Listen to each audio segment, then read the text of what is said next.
Hey, Sopranos fans! Welcome to another Machiavellian Monday here on Bully Whispers, and we are here today to evaluate the answer to the question, how Machiavellian was Carmine Sr., although there will be a slight twist. In addition to our usual evaluation of him compared to Machiavellian principles, we will also be doing so through the lens that he might have actually been trying to move into, if not take New Jersey the entire time. For viewers new to this series, Machiavellianism is much more specific than just a general notion of being an effective schemer and that the ends justify the means. The Prince is essentially a how-to-rule manual for current or aspiring leaders, detailing the most effective ways to deal with specific circumstances and different types of people based on Machiavelli's historical observations. So, how Machiavellian was Carmine Sr.? In answering that question, we will start by taking a look at his intellect, before moving on to evaluating his actions regarding Johnny Sack's move to New Jersey, Johnny Sack's request to kill Ralph Cifaretto, the sit-down regarding that request, as well as the aftermath of that meeting, all while keeping an eye open for possible ulterior motives and whether or not they were executed in a Machiavellian fashion as well. When evaluating his intellect, Machiavelli states that there are three levels, with the third being incapable of understanding, the second being capable of understanding what they are taught, and the first being capable of innovation. Carmine Sr. is one of the few characters who clearly belongs in the first group. He was a great man. My cousin told me it was Carmine who invented point shaving. Which would be necessary, not only for running a New York family in general, but especially for pulling off the kind of scheme he may have had up his sleeve regarding New Jersey. The first time we really see Carmine is at the celebration party for Christopher and some others being made, where he and Tony were talking, with Johnny Sack standing right behind. After chatting briefly about the Esplanade project getting started, he first brings up Tony's panic attacks and then his shrink, all under the guise of being concerned for his welfare. Why fuck around? Be a better friend to yourself. Although with Carmine Sr., you can never rule out the possibility that this was a low-key power move, letting Tony know that he was aware of Tony's weaknesses. Notice how even when he mentioned how his son is seeing a shrink to make it seem genuine, My kid saw a shrink. He got court-ordered for that thing with his wife. he still made sure to note that it was court-ordered, which would be an entirely different dynamic than Tony voluntarily seeing Dr. Melfi. But why even start playing those mind games? According to Machiavelli, during times of peace, a prince should seek to increase his resources, and New Jersey is going to get a huge chunk of the Esplanade money due simply to geographic location, not any family prestige or influence. Family? I told you. They're a glorified crew. This project, along with all the side projects it will spawn, will go on for years. More money equals more control, and the very next episode we find out that Johnny Sack moved to New Jersey. When Tony calls John out on it and asks why they didn't tell him before, We were sitting with Carmine all night long. You never once mentioned you bought a place in Jersey. Well, it's not Carmine's favorite subject, me living in Jersey. But it's what, half an hour, 40 minutes over the bridge?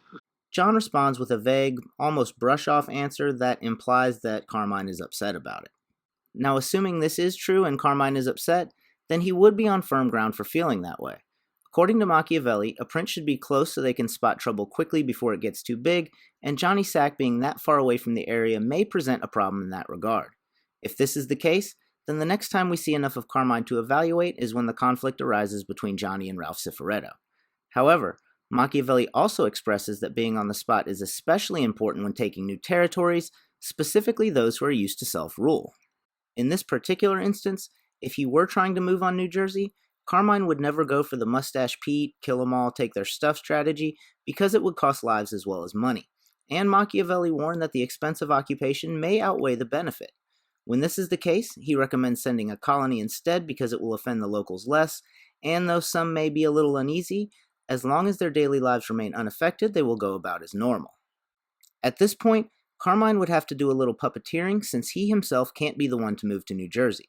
First off, he needs to be on the spot for their real family location in New York, and secondly, his moving to New Jersey may arouse even more suspicion than Johnny's. On the other hand, Johnny Sack has a reason to move due to his wife, and enough respect to accomplish the mission. If Carmine sent Johnny there with the instructions to make it seem like he was unhappy about it, then Johnny would have been the perfect person to accomplish what needed to be done from a Machiavellian standpoint and keep Carmine completely insulated should the move fail. First, by giving the impression Carmine is against it, Johnny Sack's move becomes less offensive, and according to Machiavelli, when dealing with long-standing aristocracies, it is best to not rock the boat, which is a principle Carmine sticks to throughout the show. Second, once Johnny implies that Carmine isn't happy about it, there is no turning back for Johnny. From this point on, there is no way for him to link Carmine with his move to or shady practices in New Jersey without triggering a wave of questions that would eventually wind its way around to his own participation in a move on New Jersey. On top of that, even if Johnny was willing to throw himself under the bus like that to spite Carmine, it's less likely that Tony would believe in Carmine's involvement, since he would always doubt Johnny's motives. So you're like a double agent now, huh? Fucking Matt Helm? Never tell one side that you're playing both sides. So with his puppet in place, the puppeteer Carmine Sr. is well on his way to accomplishing two Machiavellian prerogatives that will be needed for a slow taking of New Jersey. First, according to the prince, Carmine should become the protector of his weaker neighbor and make sure no power as strong as him gains a foothold there, which in this case would be the other New York families, and having Johnny Sack move there is as close to planting a flag in New Jersey as Carmine can get without actually claiming it. The reason for this being that once a stronger power gains a foothold somewhere, the locals will naturally flock to them, which is exactly what happens with Johnny Sack, and also happens to be the second Machiavellian prerogative. According to the prince, areas with long-standing aristocracies are easier to conquer but harder to hold because you will need the support of the nobles, and Johnny seems to be doing a good job of gaining that support, most notably with Polly Walnuts and Ralph Cifaretto. From both of them, he gained valuable information and insight into the New Jersey family, while also sowing discontent, and even had Ralphie wanting to switch over to New York. What do you think Carmine would say if I wanted to switch families?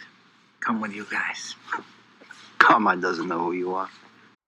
Now, while it may seem like stealing one of New Jersey's top earners would be a good idea if you were moving on them, it's not, and I will make an episode on the real reason why he couldn't join New York. Spoiler alert, it wasn't the one given.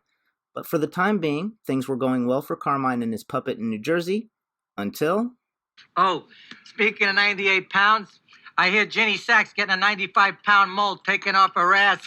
Listen, John, I just want to say, I hope your feelings weren't hurt too bad, and that it never got back to the missus. I want you to sanction the hit on Ralph Cifaretto. When Carmine is faced with this request, we see two Machiavellian principles come into play in his response. First is the obvious not rocking of the boat, which we've seen before, and Carmine knows that killing Ralph will cost lots of money. We depend on this guy. There are millions of dollars at stake. As well as possibly fostering animosity with New Jersey.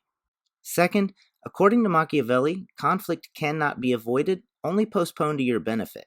You must identify the characteristics of trouble and choose the lesser evil. At this point, Carmine knows trouble is brewing, and though he puts his foot firmly down against killing Ralph, he does allow the can to be kicked down the road a little bit, which would buy him some time in choosing the lesser evil.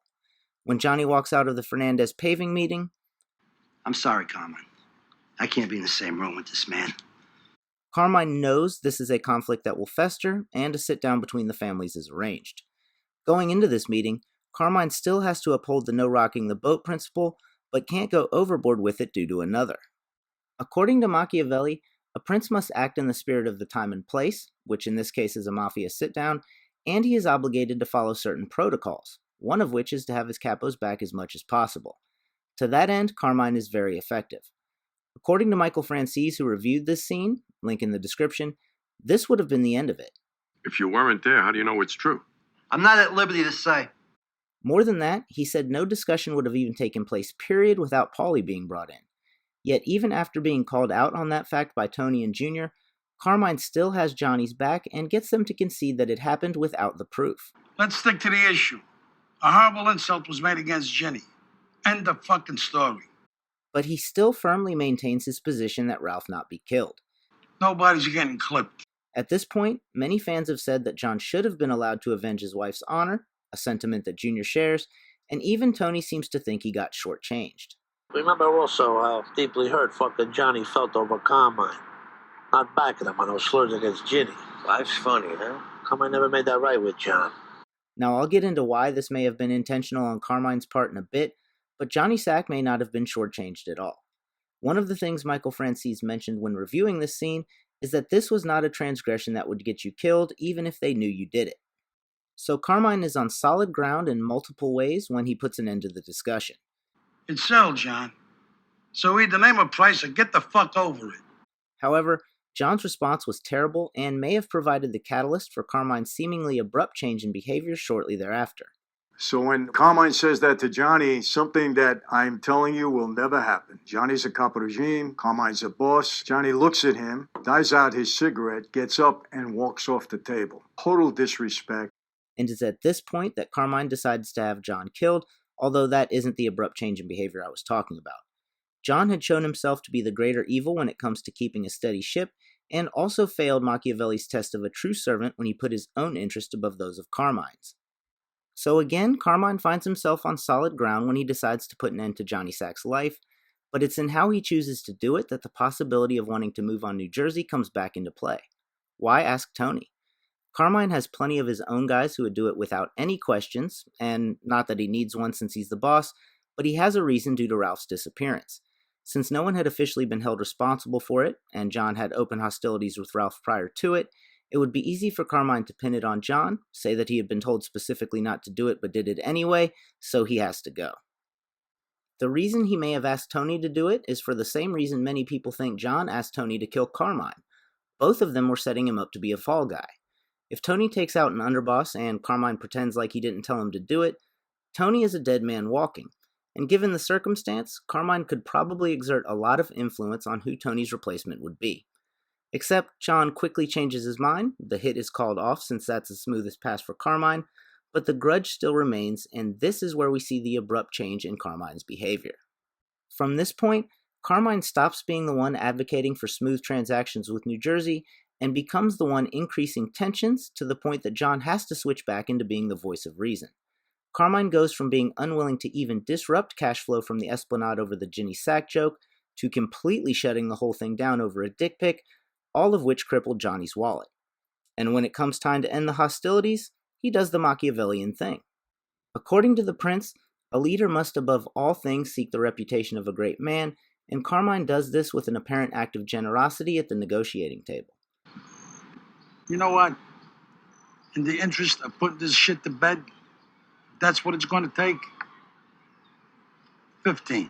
In doing so, he also attempts to steer some credit towards his son in what could be seen as, at least a jab at John, if not an indication that John isn't as big a factor in his future plans as he once was. After all, Carmine clearly doesn't have the same aspirations for his son that Tony has for Christopher, or he wouldn't have let him be in Florida. Yet when it comes to this incredibly important deal to get a massive project going, he makes sure to give his son credit while leaving Johnny out.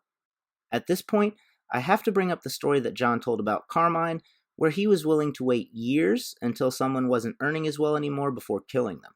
It's possible that Carmine never made things right with John because he never intended to. He still had every intention of killing John, but had postponed it and was in the process of reducing his influence until he could be killed without much of a financial boat rocking.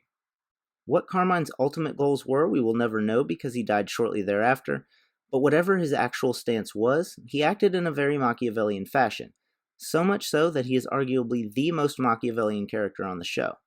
Let me know down in the comments what you think about Carmine's possible move on New Jersey.